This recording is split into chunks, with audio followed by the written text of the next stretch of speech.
Welcome back to the State of Streaming podcast. I'm your host, Tim Rowe, and this week you'll be hearing a very special replay of the webinar that we did with Reelgood. We talk exclusively about how content moves from streaming portfolio to streaming portfolio, but we distill that down to what it means for you, the advertiser, how attention follows content, how money follows attention, and what to do with those insights. So if you want to understand better not only your buyer's journey, but where your audience is and how they move and what they're watching, this is a replay you won't want to miss.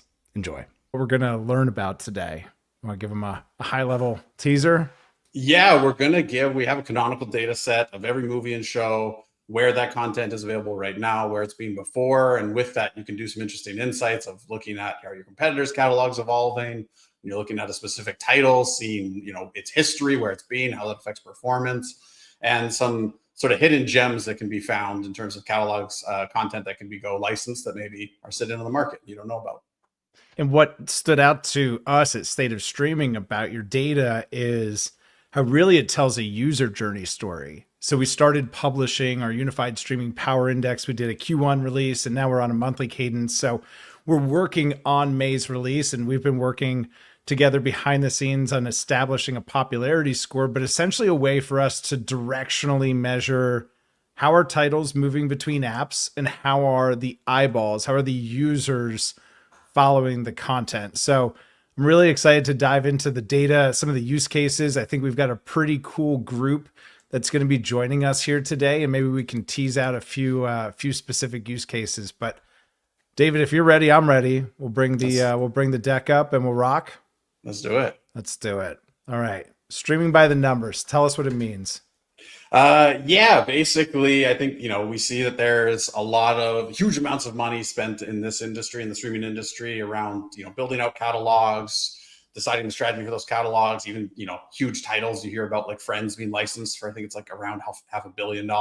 Crazy. So huge amounts of money flying around, and kind of what we've found the industry finds helpful with our data is using that data to help inform those decisions instead of sort of gut-driven decisions, having hard data and facts to kind of base some of those, massive spends on. Because they're huge decisions. Like, what's the catalog I'm going to have? What's the mix? My audience? Like, we're distilling it down today to just the content, but these are huge business decisions to be made. So yeah, let's peel it back. Let's take a look at some of the data. Cool. So quick background on us. A lot of people, especially in the US, know us for our consumer app, which is reelgood.com. We have a app for phones as well. When we were building that, we needed the data to power that. We started as Grace Note customers. We tried other existing data vendors, didn't find nearly the level of quality that we needed in terms of timeliness. Like if something comes to a streaming service or leaves, we needed that to be accurate. We needed no duplicates. We needed clean metadata, because anything other than that, our users would churn. So long story short, we built our own. We spent, years and tens of millions of dollars building out a machine learning model to build this data set for us. And then we had that for our product. And then shortly after that, we kind of fell into the data licensing business. Google was one of the first that approached us, and they were running into the same problem. They use our data now across a lot of their products when we power consumer tech companies for a long time. And we've had a growing vertical in the media space where they find this same data set useful for some of the stuff that you mentioned at the top. Yeah, that's why it gets me so excited, because you're coming at this from a totally different lens. So it's really like first of its kind for us to get to unpack it a little bit. So this piece really interests me, which is your ability to take maybe paint the picture for us of what a single piece of content looks like across the streaming universe, and why the Reelgood Universal ID exists and why it's important to this whole story.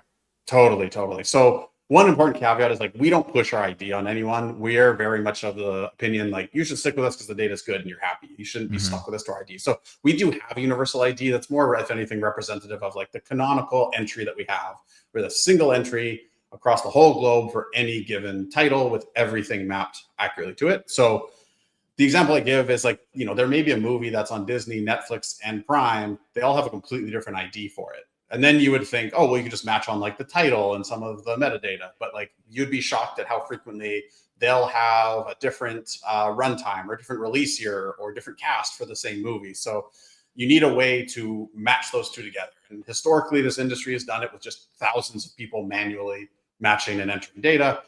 What our ML model does is it does the work of like 10,000 people effectively in real time, where it can accurately look at the metadata and with a high level of confidence say, yes, this is the same. I'm going to map this together. No, this is a different title, and I'm going to create a new entry for it.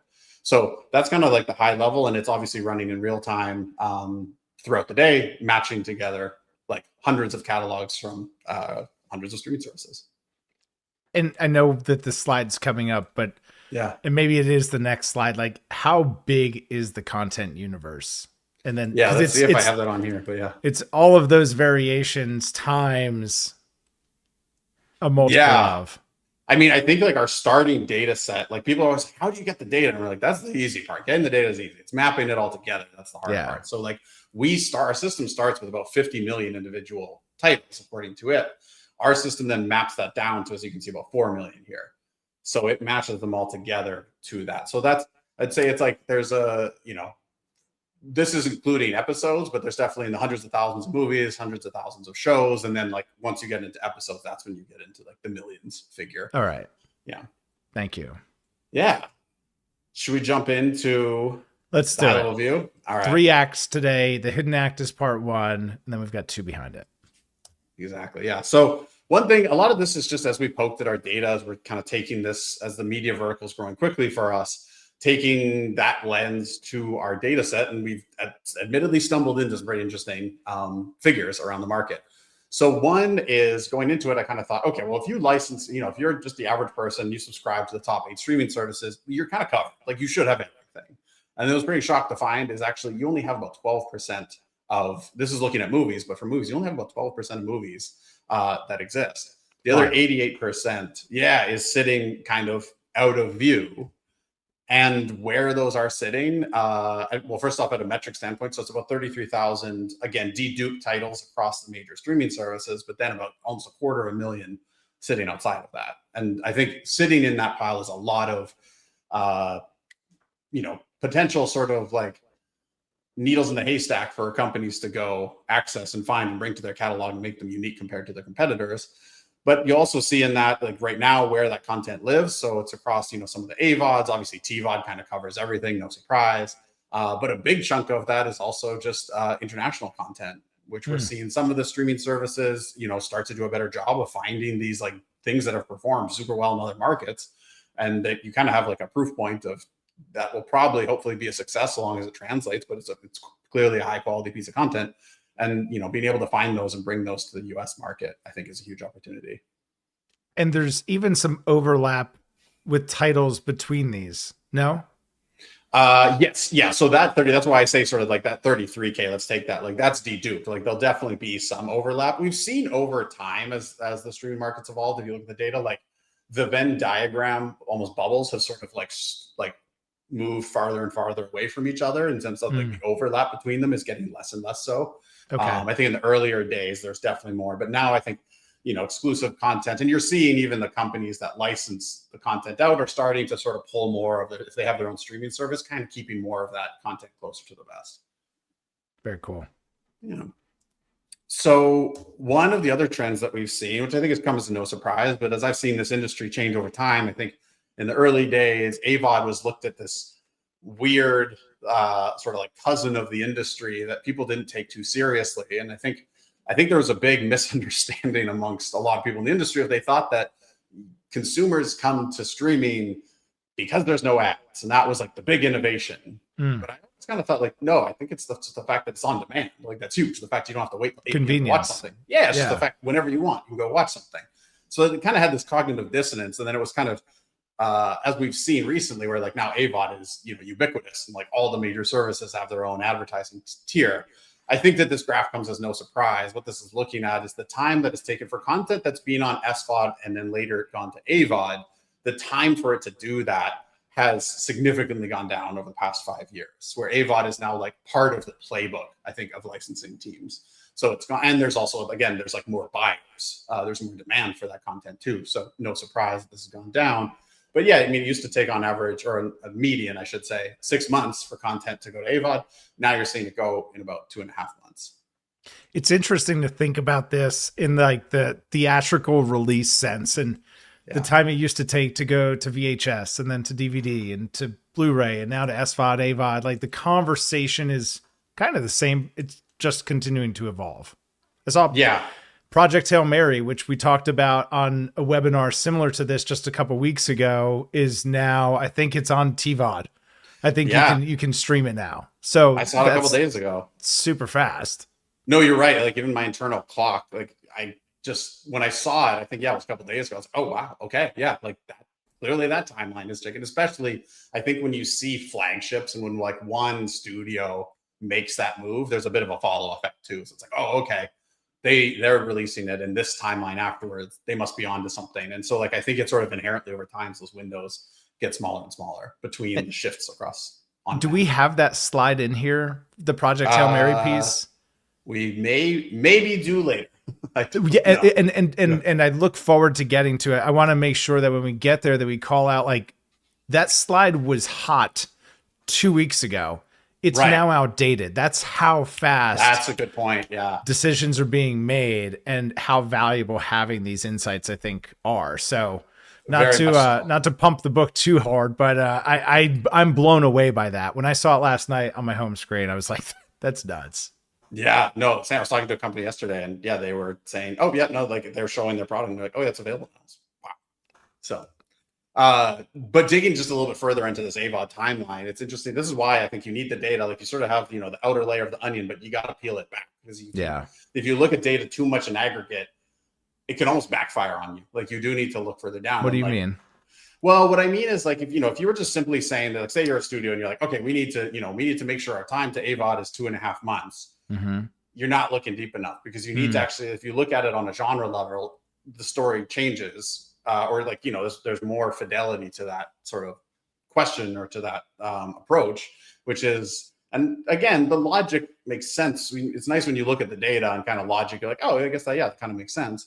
But like what we saw is that like thriller horror type content has a much faster time to going to AVOD when you compare to, if you look at the bottom, like family, animation, children.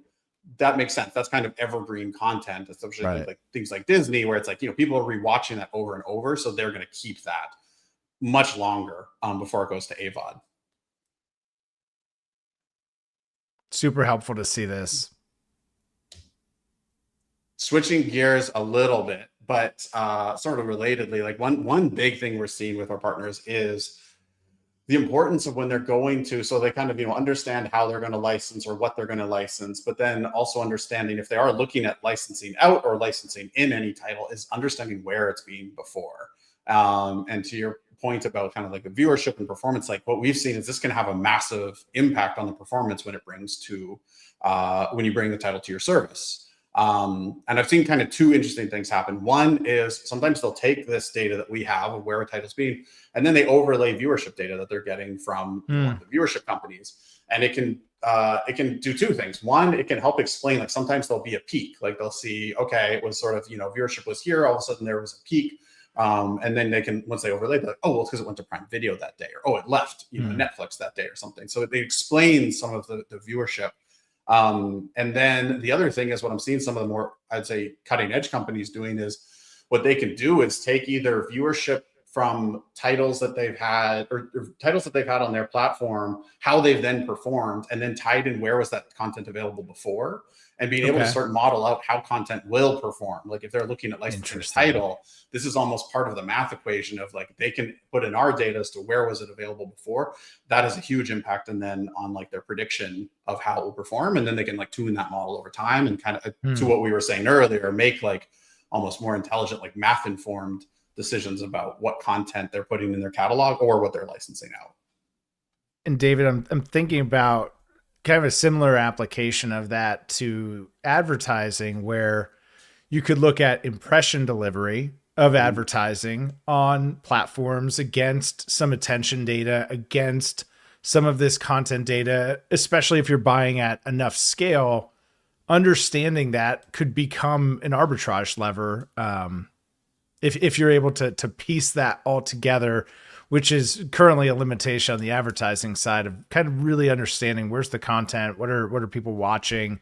So just thinking out loud, I don't know if that's maybe something folks are already doing, but something I could certainly see being interesting.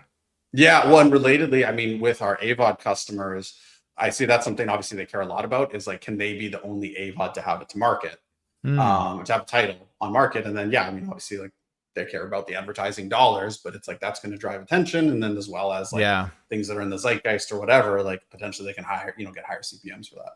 it's good. All right, should we move on to Act Two? We should. All right.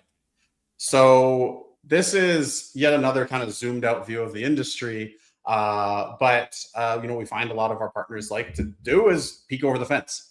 They want to see what their competitors are doing, and that can help inform their content strategy for like their catalog. Hmm. Largely meaning like, either they see one of their competitors is growing in a certain genre or certain, we can go down to a tag level.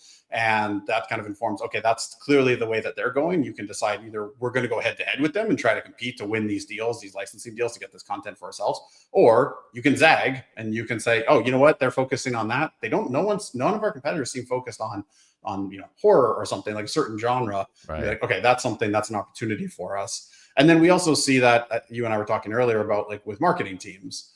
This is something too, where once we've had teams that get our data and then like the CMO sees, oh, wow, we have the biggest catalog of blank insert genre here. And they didn't know that before looking at the data, but then that kind of dictates their whole campaign for the year of like, oh, we need to be known as the, this type of service because we have what other people don't have. So looking at this, I mean, you can see what I thought was interesting to this is you can see on the top, like Disney seems to be divesting some of their biography content.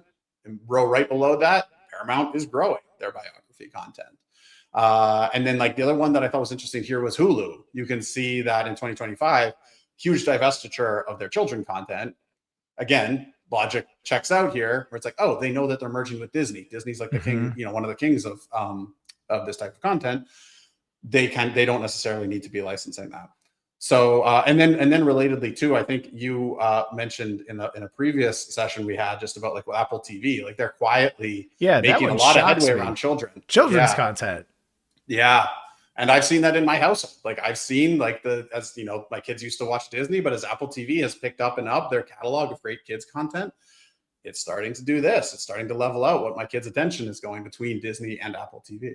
And I think what's so interesting about that, David, and doesn't get talked about enough, is Apple is a vertically integrated consumer tech company. Yeah. That's different than Prime Video, which is Amazon, which is this conglomerate marketplace, just amalgam of businesses. And that's different still than Netflix, which is really a pure content streaming play. So each having their own business objectives, but then seeing where is the overlap, where is that unique coverage, and then how does that apply to those strategies is really interesting. Totally. I don't think there's a slide for it, but I think it was around here that you mentioned the Loudermilk story, or maybe there's a slide coming up where that's a better fit. Do you want to tease that out? I can. Yeah. So Loudermilk's always an interesting example. I think we have one a little later that will touch on the same piece. But like it speaks to not only your catalog strategy, but like how important merchandising is. So Prime Video had the show called Loudermilk, filmed in my hometown of Vancouver. Funnily enough, filmed in my best friend's dad's record shop growing Crazy. up. It was I saw it on TV and I was like, no way. I know that place. Yeah, it was Ben Frizz's dad's record store. But anyway, it was on Prime. When it was on Prime, we have a popularity score based on a few million users every month in the US. It was about the 800th most popular title that we were seeing. Okay. Then again, looking back at kind of like this type of graph, it went to Netflix and we did the same thing. We overlaid it with the availability and we saw how did it jump to 8th most popular in the US? It went to Netflix. Wow. Netflix simply like merchandised that content. Like they just sort of their algorithm or something or whatever, kudos to them. They surfaced it. And it became like, there was a lot of articles at the time. It became this like huge show in the zeitgeist. And the show was, I think, like 10 or 12 years old at this point. So that's I always think interesting. Of that, right? I think of that as a good example of it's not just your catalog. Like if you license something amazing and you shove it in the basement and don't tell anyone about it, like, how much good did that really do you? But it's like picking the content and then surfacing the content to your audience. And if you know your audience and you know what content has performed well historically, and if you know what other apps and streaming platforms are doing, then you can really carve out your piece of the market.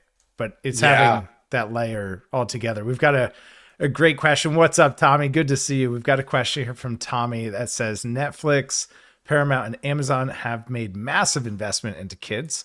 At their 2026 upfronts, Paramount Oh, announced a Mo Williams. partnership, awesome, to create an elephant and piggy show with a pigeon show coming. We've got breaking news from the chat. Thank you, Tommy. I'm excited about my kids love that, so I'm stoked on that. That'll be fun. That actually, I kind of want to go now and pull some of like the Q1 through now data for this year. Like this is last year, but I kind of want to see how that will evolve. But that's interesting. They're making. I mean, to me, like I think as streaming services care a lot about churn, kids content is such like an easy win because it's like if you get your kid hooked on a show, they're going to rewatch it tons of time. Like you're not going to cancel That's that why the subscription. Oreos are on the bottom shelf. Like, Yeah. make the parents' life easy, and there's a lot of goodwill that can come with that. Yeah, thank you for that comment. That's really interesting. That's really cool to hear. Yes, One thank you, other Tommy. thing, we're languishing on this slide, but there's one other thing that I want to point out here, which is like a shout out to Netflix for science fiction. I think that was a smart move to build up that catalog. Again, if services can look ahead, like we had Artemis this year, we had Project Hail Mary coming out. Like there's a lot of stuff around science fiction. We do see like when those zeitgeist cultural events happen, this content huge spikes in viewership, which is something we'll touch on a little bit later. But it's another thing I just recommend, like looking at what's coming and seeing what related content you can license. You know what, Nick, if you could bring Tommy's comment back up, I think that Yeah, I missed couples that. really well with it. Across many of the upfront studios spoke a lot about live events, franchises, big investments into creators. That's that what else can I do activation piece. Like, yeah, cool, we get it. The content piece, got it. That's on screen. And arguably Yeah. it's the least valuable, right? My $6.99 a subscription, that's just one business line. How can we create value beyond that? Great point, Tommy. Maybe, Tommy, to your point, maybe that's a good time to just poke at this one. Oh yeah, this is one of my favorites. This was about the Squid Games challenge and then Squid Games show. Can you talk us through this? Yeah. So like to the point about creators, we're definitely seeing that too. We actually this graph was made for one of our customers who works with the biggest YouTube creators and is trying to help see how does this content do on the streaming services, how should they approach, which streaming service should they approach, with these creators with content. I think there's a lot of cool stuff happening there. I heard one example from them. They had this massive creator. They had the streaming service had a flagship title that like dropped, something happened and it dropped. And they were kind of like, oh crap, that was they lost access and it was like part of their next quarter big releases. They lost access. They went to one of these pretty famous YouTube creators and they were like, we need a show like now. And they also in parallel went to like some of the other studios and were like, can you make this type of show? And like, I think those studios were like, best case scenario, 6 months. And they were like, yeah, we got like 30 days, but they did it with this creator had it in 30 days and like problem solved. So it's an interesting like time to market that you can do really with some of these creators. But anyway, for this, the reason I was thinking about this is because this is, Mr. Beast had his like sort of Squid Games knockoff reality show. As you can see, he's obviously done stuff with Prime. Those have been hugely successful over there. Netflix kind of did their own version of that, of sort of creator style reality spin-off of Squid Games, very similar to the Mr. Beast one. And we were looking at the popularity score for it and saw like this interesting halo effect between the Squid Games main show and the spin-off. So if you look first, when this spin-off show or reality show came out, it was the second most popular title. So, okay, first off, a top performer there. People viewed it. You can see it kind of fell off. What was so interesting to me when we looked at the data is if you look at this one that says 22nd, that was not season 2 of the reality show. That was season 2 of the main Squid Games launched. And then it caused this huge halo effect to cause the spin-off to shoot way back up. Then, people watched it, fell back down. Then season 3 of Squid Games, the main show, came out, another huge spike. And the last spike on the right here is actually when they released season 2 of the reality show. So it was really cool to see this ping pong effect of, if you can do creator-led content or reality type content or spin-off type content of some of your flagship top performers, like you really get this like doubling down on your investment. Yeah, I think that's just a really strong confidence indicator that, hey, this works and this is a way for us to maybe cover some gaps, but really extend the shelf life of the investments we're already making. How do we just keep these things printing over and over and over again? Yeah. Okay, I'll hop back and fly through. I'm just doing a time check and then we got a few minutes here. It's So I'll good, fly Tommy. through. NBCU spent $1 billion for Taylor Sheridan. Studios want franchises and universes. Teach us about Great. that, David. Good setup. Yeah, honestly, you can cue this up Really, the really slide better for perfect. me. Yeah, exactly to that point. What we saw when we looked at the different catalogs of the different streamers and their TV show catalogs, as you can see, some of like the Paramounts and the Peacocks, they especially have like, these big legacy catalogs, but you can see that like for Paramount, 12% of their catalog are shows that have over 7 seasons. When you compare that to Netflix, it's like in the single digits. So it's a massive, it can be like 4x what the difference between these. So you can kind of see the strategy as well, where like Paramount Peacock, yeah, like things like the Sheridan Universe, things with a lot of seasons. That's kind of what they're leaning into. Netflix, as you can see from the data here, much like putting out more shows, but kill it. They're famous for this, right? Like killing them quickly. Like, maybe a few seasons. Yeah. Apple TV, newer player on the space, but similar kind of approach, it seems. Yes. House of Netflix. Great way to extend the shelf life. And I think really reestablish what movie night can mean. Yeah. Yeah. All right. Flying through on. some of the blind spots. Yeah. Flying through blind spots. I love that. Go fast. Take chances. Yeah. Okay. So a few is just simply, and this is through no fault. We love our friends at Max. We love our friends at Prime. But like this proliferation of channels, like the data problem is already tough in this industry. And, we put a tremendous amount of work and money into trying to solve it. And what we've seen is that there's sometimes cracks forming where, if you're one of the services that has like, the Prime, or you have like Max channel, Apple TV channel, whatever it is. Again, the problem exists where you have 2 different IDs, 2 different systems. You have like, Warner Brothers kind of identification system and Prime's identification. You need to try to map those together to make sure that, when you have the Max catalog, it shows all of the Max catalog. And what we're seeing is, just given these problems, that there's cracks starting to form where sometimes massive titles are missing. So like when we just simply looked at our data, we saw that the Prime Max channel was missing 2 of the biggest movies, Moonlight and Dune. And even more than that, there were 81 titles missing from the Max channel, which, just from a streaming service standpoint, I know these people are working on it, and that's great. But it is just something I think services need to be aware of, because it does create like there's marketing laws around, if you're saying you have Max, you kind of have to have the full Max. And then just simply consumer trust. Like if you watch Dune 2 on Max, you're like, why is Dune 1 not here? I know that's part of the Max catalog, but I'm not seeing it in my Prime channel. So just like a user trust thing. And that's becoming such a huge piece of those businesses. Prime, Roku, others are doing it, where not just TVOD, but that you can subscribe to the app through their marketplace, if you will. So that's becoming a big driver for some of these apps. So I think it's an important thing to be aware of. And then especially from a media buying perspective, to make sure, hey, we're getting everything that we paid for. Are we reaching all those people with the content? It's all good. That's an important piece. Yes, this is the Project Hail Mary Martian slide. Tell us, this is now outdated. 2 weeks ago, this was breaking. It's now. Yeah, it's good. I'm glad I have a date in there. But yeah, so as of a couple of weeks ago, like Project Hail Mary, #1 in the box office. But this was a great example of looking at for similar content. Like we saw Netflix make a good headway with science fiction. What we saw is, like, for a long period, almost the entire time that Project Hail Mary was #1 in the box office, The Martian, which is the same screenwriter, same author, wasn't available on NES VOD. Luckily, not long after we put this out, Philo, our friends at Philo, picked it up. I'd like to claim credit. I don't know we can, but at least some influence. Hopefully, on the attribution model, you're getting some credit. Yeah, correlation we'll take at least. But yeah, just the point is, it's just like, again, when you can look at a data set like ours, you can find these, not even needles in the haystack, but diamonds in the haystack, kind of just sitting there, where you can have something unique compared to your competitors. And this is out of date now. Some of these I've seen. I know now. I've seen the Matrix. I do think that you're influencing some of these decisions, because now I've seen Matrix and Office Space both available since you put this out. Yes, again, just 2 weeks ago. We're gonna have to keep the engine running to. Let us know in the chat, what do you wish was on demand, and Reelgood can just influence it. David, I want to be respectful of your time, of our audience's time. This is perfect. We're right at it. We did it.